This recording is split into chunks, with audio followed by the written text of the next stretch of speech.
Um copo baixo, com uma pedra de gelo bem grande, uma dose de Campari, uma de gin e uma de vermute. Mistura um pouquinho, uma rodela ou uma casca de laranja e pronto. Isso é um Negroni. Você pode até dizer, como a minha mulher, que o Negroni é amargo, que tem gosto de bituca de cigarro, que é intragável. Mas calma, à medida que você for se aproximando e percebendo o peso, o contraste de sabores, vai se apaixonar. Vai dizer, como eu, que é o seu drink favorito, que é pungente, violento e sexual como a própria vida. O Negroni depende de uma relação que leva um certo tempo.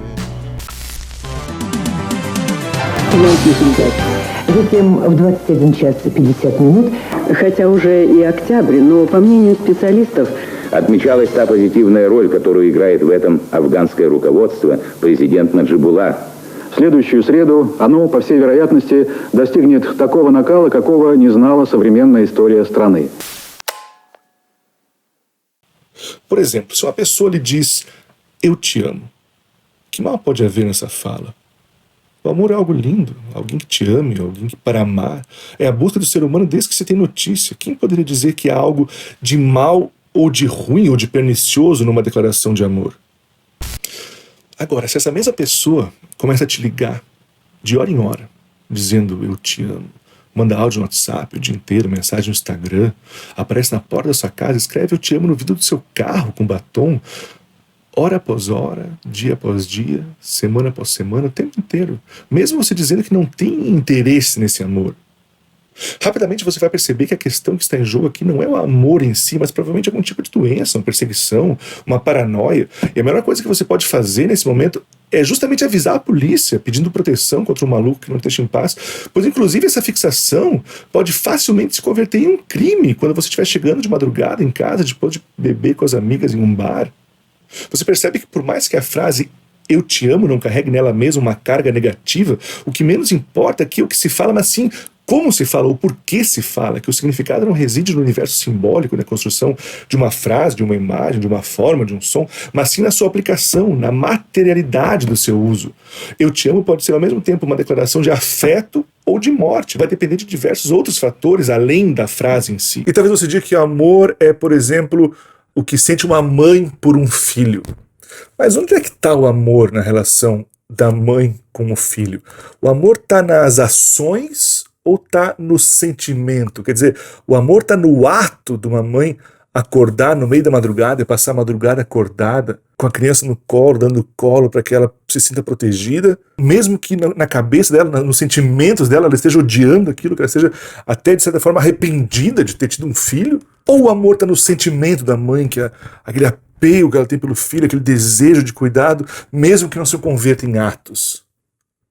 Você deve lembrar também que o que a gente chama de bem ou de mal, de amor ou de ódio hoje, é o que se chama hoje, mas já foi diferente em um outro momento e talvez vá ser muito diferente em outro momento também. Quer dizer, se há 100 anos atrás você perguntasse para um cara na rua o que é amor, ele ia te dizer que amor é algo que existe entre um homem e uma mulher, ou entre os pais e os seus filhos. Ele nem consideraria falar com você sobre a possibilidade do amor ser entre dois homens ou duas mulheres, ou entre 3 ou 4, 5 pessoas, como a gente concebe hoje. E ainda se você perguntasse para ele como se dá esse amor entre um homem e uma mulher, que tipo de ações que um homem faz para demonstrar amor pela mulher, talvez ele dissesse que o amor do homem pela mulher está em ele trabalhar o dia inteiro e deixar ela em casa cuidando das crianças, para que ela possa ficar em casa de boa e estar lá trabalhando, trazendo comida para ela, que ela possa ser uma boa dona de casa. Ou que o amor de um pai para o filho tem a ver, inclusive, com repreender ele, na hora que precisa punir, até bater no seu filho, porque é a forma como ele pode aprender, né? Isso se você nem pensar na possibilidade, inclusive, de com quem você deve casar. Talvez uma das perguntas mais complicadas de se responder no mundo até hoje é com quem você deve casar. Se é que você quer casar, né? Mas em breve você vai poder chegar para o Google e falar: Google, com quem eu devo casar? Tem 2 pessoas que eu estou interessado e não sei com qual delas devo ficar. O Google vai olhar para você e falar: olha, meu amigo, eu te acompanho desde o dia que você nasceu. Eu já li todos os seus e-mails, todas as suas ligações telefônicas, todas as suas fotos, eu sei o que você pensa, como você pensa, eu vi como você ficou, como você reagiu depois de cada encontro que você teve, depois de cada vez que você fez sexo com alguém. Eu conheço tudo de você. E conheço tudo dessas duas pessoas também. E não só conheço de vocês, 3, como conheço de todas as relações amorosas que acontecem no mundo inteiro. Então eu te digo sem sombra de dúvida, estatisticamente, você tem 90% mais chance de dar certo com a pessoa A do que com a pessoa B. E eu te conheço também, inclusive que eu sei que você vai ficar chateado com o que eu te falei. Que você, na verdade, queria muito mais ficar com a pessoa B, mesmo tendo vindo me perguntar isso. E eu sei por que você comete esse erro. Porque você dá valor demais para a beleza física. E você faz isso, na verdade, por algo que aconteceu com ancestrais seus há milhões de anos atrás, lá nas savanas africanas, que faziam você acreditar que a beleza física representava algo mais do que ela realmente representa. Mas se você tomar essa decisão a partir dessa perspectiva da beleza física, você tem muito mais chance de ter um relacionamento fracassado do que se você fizer o que eu estou te dizendo. Todos nós somos um pouco desbalanceados, um pouco esquisitos, com um pouco de desequilíbrio, muito alto, muito baixo, muito racional, muito impulsivo, muito organizado, muito bagunceiro, e tá tudo bem. Só que se esse desbalanceamento persistir ou se agravar, as próximas gerações da raça humana, em pouco tempo, se afundariam na esquisitice. A vontade da vida nos empurra para pessoas que podem compensar os seus desbalanceamentos com os nossos, cancelando assim diversos erros. Um nariz grande com um nariz pequeno promete um nariz perfeito. Schopenhauer diria que é por isso que as pessoas baixas geralmente se apaixonam por pessoas altas e pessoas mais sensíveis por pessoas mais duronas. Infelizmente, essa teoria da balança levou Schopenhauer a uma conclusão meio deprimente.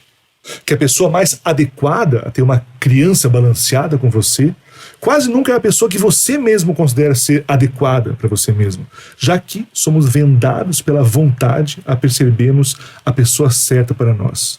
Como ele mesmo diz, não deveríamos nos surpreender com casamentos de pessoas que nunca foram amigas, que nunca se deram bem. O amor surge entre pessoas que, tirando o sexo, seriam odiosas, desprezíveis e até mesmo abomináveis para nós. A vontade tem uma habilidade maior em favorecer os seus próprios fins do que a nossa felicidade. Como, segundo o próprio Schopenhauer, pode ser visto claramente, por exemplo, no momento assustadoramente solitário após o orgasmo. Ele escreveu que, logo após o coito, ouve-se a gargalhada do diabo. Pense, por exemplo, num menino, um adolescente, naquela fase em que os hormônios estão tomando conta do seu corpo, que até o contato do seu membro sexual com a calça jeans já é motivo para uma ereção inesperada.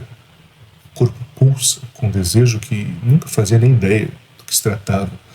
Então ele descobre algo que poderá lhe salvar: a masturbação. Seus dias se tornam mais felizes, não quer mais sair de casa, tudo que ele precisa está lá. O desejo vem e ele sabe para onde mandar. Mas um dia ele vai com seus pais para a igreja no final de semana e lá ele ouve o pastor no culto lhe dizer com todas as letras que masturbação é pecado. Que não só quem se masturba está abrindo as portas do inferno para uma eternidade de dor e sofrimento, bem como cada vez que aquele jovem se masturba, Deus está ali, do lado, vendo tudo. Deus vê quando você tranca a porta do seu quarto, quando apaga a luz, quando pega o rolo do papel higiênico e leva até a cama.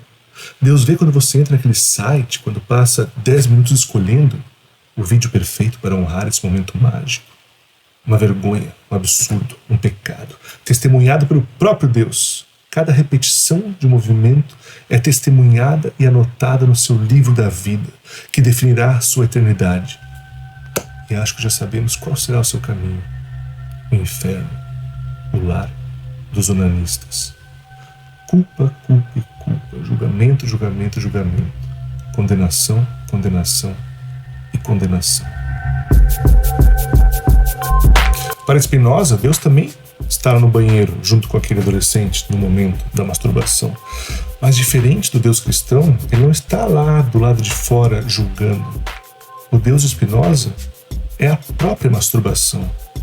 O Deus de Spinoza é o desejo, é o tremor nas pernas, é a ejaculação, é a explosão do prazer, é o torpor pós-ejaculação. Tudo isso é Deus, tudo isso é a manifestação do divino, da vida e do todo. Mas esse caso da Mariana, ele me lembra um outro caso muito emblemático que aconteceu em 2015, na cidade do México, onde 3 meninos foram também a juízo por terem estuprado uma menina. Eles estupraram por 3 horas uma menina, tinha provas, tinha tudo, os 3 foram julgados, 2 deles foram condenados, um deles não foi. Os 3 eram de família de classe média alta, mas esse que não foi condenado, especialmente, era um cara de uma família muito rica.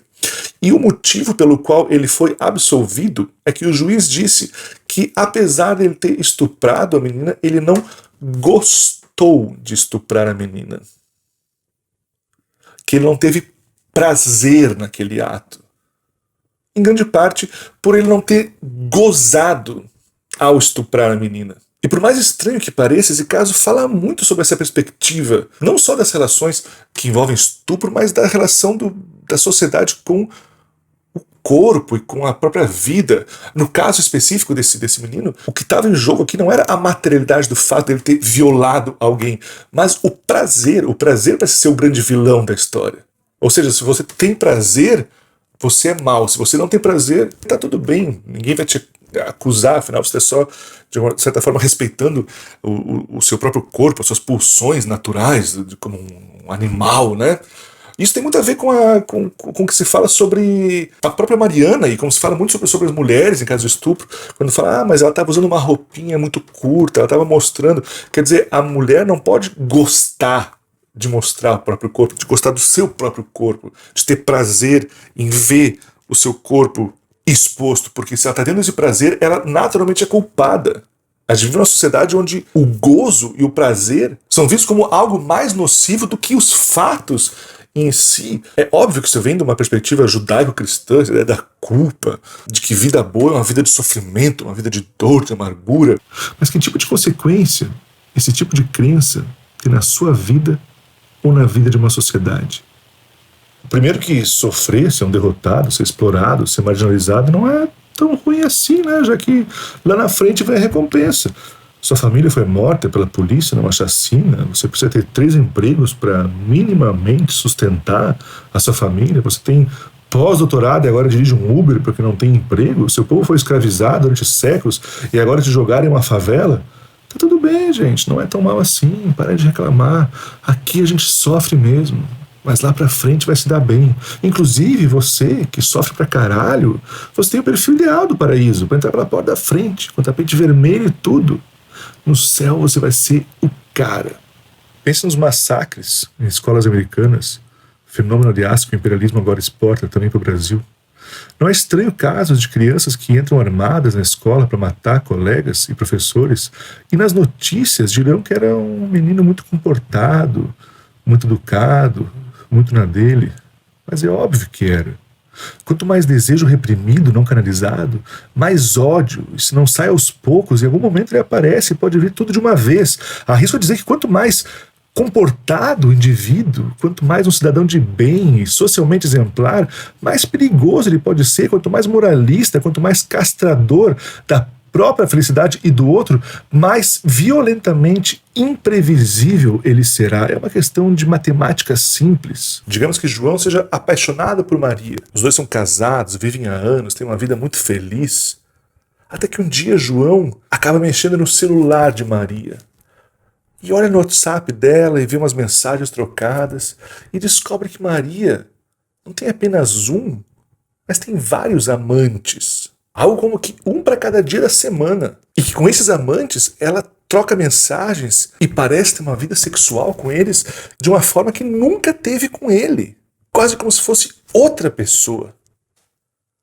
Ora, se João realmente amasse Maria pelo que ela realmente é, se João realmente amasse Maria pela Maria, essa informação que ele acabou de ter deveria fazer, na verdade, João amar ainda mais Maria, né? Porque agora ele tem mais repertório, mais conhecimento, agora ele sabe mais quem Maria é do que ele sabia há 1 hora atrás. Portanto, mais lógico é imaginar que essa nova informação traria para ele um enriquecimento do conteúdo sobre quem é o objeto do seu amor. Ou seja, ele devia soltar aquele celular feliz da vida, porque agora ele sabe mais do que nunca sobre quem é Maria.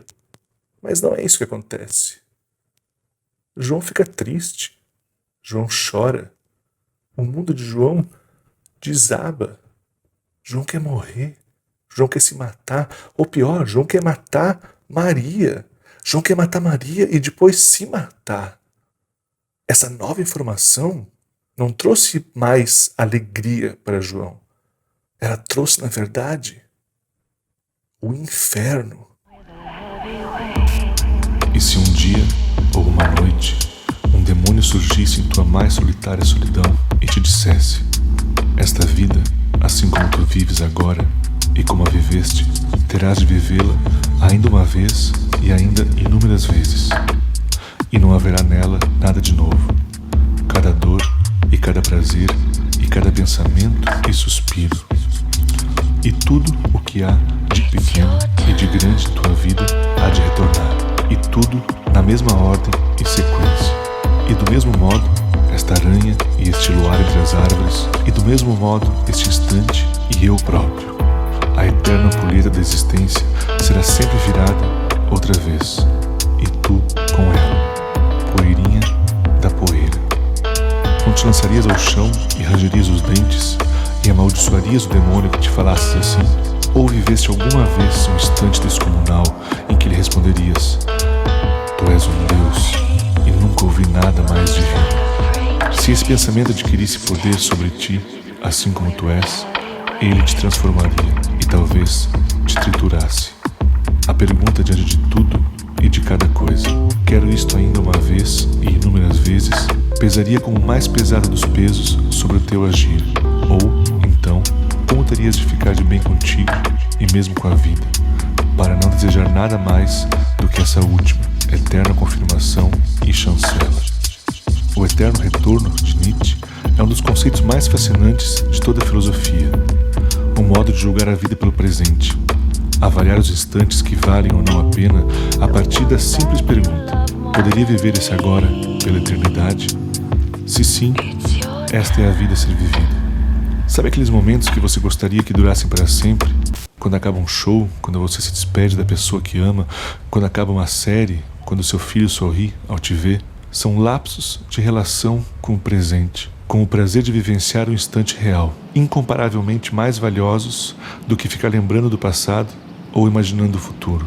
Viver sem considerar o que veio antes ou o que virá depois, sem perguntar por quê, sem ter motivos. O prazer no concreto, no instante vivido, em que você dirá: desejaria ficar aqui para sempre. Não seria muito mais interessante a gente olhar para o medo da morte e, ao invés de querer se livrar dele, algo que não é possível, né? Essa ansiedade com a possibilidade da morte, já que a gente tem que conviver com ela, já que é uma certeza, não seria mais interessante a gente, ao invés de olhar para isso como algo que nos freia, que nos segura, mas como algo que nos dá um empurrão fudido pra frente, sabe? Como o treinador que fica em cima do atleta falando: vai, mais um, vai, porra, levanta essa porra dessa bunda, vamos, caralho, vamos, mais uma, vamos, caralho, porra, levanta, vai! O medo da morte não devia estar fazendo isso com a gente.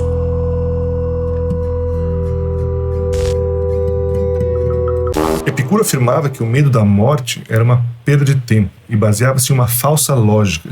Segundo ele, a morte não é algo que acontece a nós. Quando acontece, não estamos mais lá. A ideia é que os acontecimentos são coisas que experimentamos, mas a morte é a remoção total da possibilidade da experiência, e não alguma coisa da qual poderíamos ter ciência ou algo por que passaríamos de alguma maneira.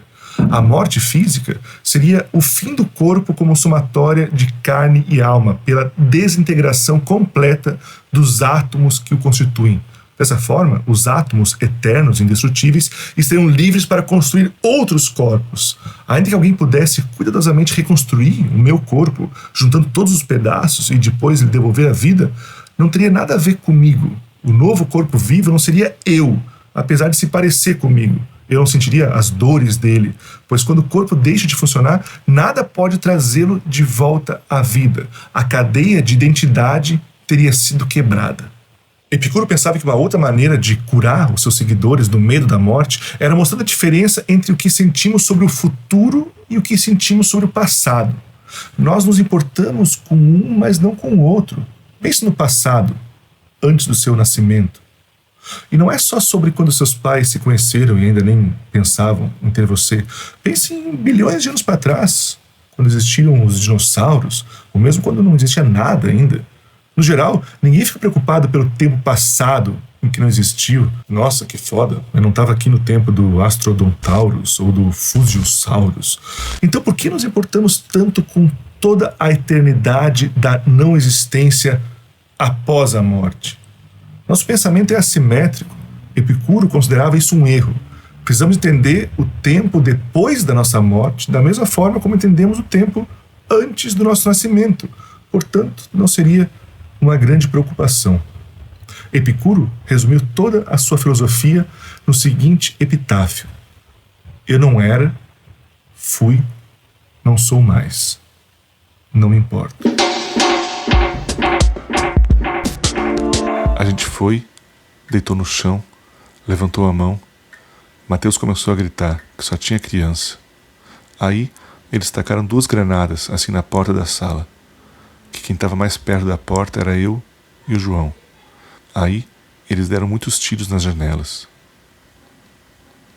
Esse é o relato de um dos adolescentes que estavam na casa onde o menino João Pedro Matos Pinto, de 14 anos, foi morto. João foi baleado durante uma operação da Polícia Federal com o apoio da Polícia Civil no Complexo do Salgueiro, em São Gonçalo, na região metropolitana do Rio. João foi baleado, arrastado para um helicóptero, mas não foi levado para o hospital algum. Apareceu um tempo depois, já no IML. Ninguém sabe o que foi feito com ele ou como morreu, mas certamente morreu sozinho, agonizando, perdendo sangue, com a vista turbulenta e chorando de dor, o choro de uma criança. E ao seu lado não estavam sua mãe, seu pai, estavam soldados do Estado, que só observavam em silêncio, que viram o pavor no olhar de uma criança inocente morrendo em sua frente. João pedia ajuda, implorava pela sua vida, mas foi deixado ali, sangrando como um porco abatido para o churrasco do domingo. Os policiais tinham pressa. Se fosse um hospital, precisariam explicar fatos sem explicação, e isso levaria tempo demais. Hoje à noite tem carteada com os amigos, a cerveja está gelando. Quem se importa com o menininho negro? Só mais uns minutos e já acaba. Ou só mais uma bala, na cabeça, quem sabe, para parar com a choradeira. João morreu sozinho, sem família, no escuro da dor. Uma barata esmagada pela botina do Estado. O Estado matou João. A polícia chegou lá de uma maneira tão cruel, atirando, jogando granada. Como explicar que um caso desse, somado a mais 18 mil mortes da pandemia, não faça o país parar, mas parar totalmente? Como podemos acordar pela manhã, tomar nosso café e pensar em trabalhar quando olhamos pela janela e essa violência está lá fora? Esse tipo de tragédia já faz parte da nossa normalidade, do nosso ponto zero. Já não é mais algo que conseguimos ver, se tornou invisível. É só mais uma ansiedade ao ler o Twitter, mais uma notícia absurda em meio a tantas outras que fazem sua perna tremer enquanto toma seu café e que você vai compartilhar para criticar o presidente. Enquanto o governo federal faz seu marketing institucional mostrando uma série de crianças brancas felizes e que nem brasileiras são, já que precisou usar uma imagem de banco de fotos para mostrar uma alegria inexistente no país, as crianças negras não estão na foto. Não estão na foto porque estão mortas. Mortas sem história, sem identidade. Muitas delas surgem nas notícias sem nome, sem passado, com um corpo não identificado, descartável. O que chamamos de normalidade nada mais é que um Estado terrorista. Diferente das ditaduras tradicionais, onde vemos a quebra estrutural por conta de golpes armados, o capitalismo neoliberal, na sua necessidade de gerar mão de obra barata e totalmente controlada, a escravidão pós-moderna, uma escravidão do consumo, autossubmissa, cria medidas autoritárias que estão ativas em todo lugar, mas que não parecem uma ditadura. Podem ser implementadas dentro de uma estrutura policial que permanece, supostamente, democrática. A guerra ao terror nos preparou para isso. Você lembra do 11 de setembro? A normalização da crise produz uma situação na qual a revogação das medidas criadas para lidar com uma suposta emergência parece inimaginável. Quando a guerra vai acabar? No capitalismo, nunca. O estado de guerra é essencial para que se mantenha a população sob controle. O medo da morte é a maior arma do Estado. Tudo que podemos torcer agora é que as coisas nunca mais voltem ao normal.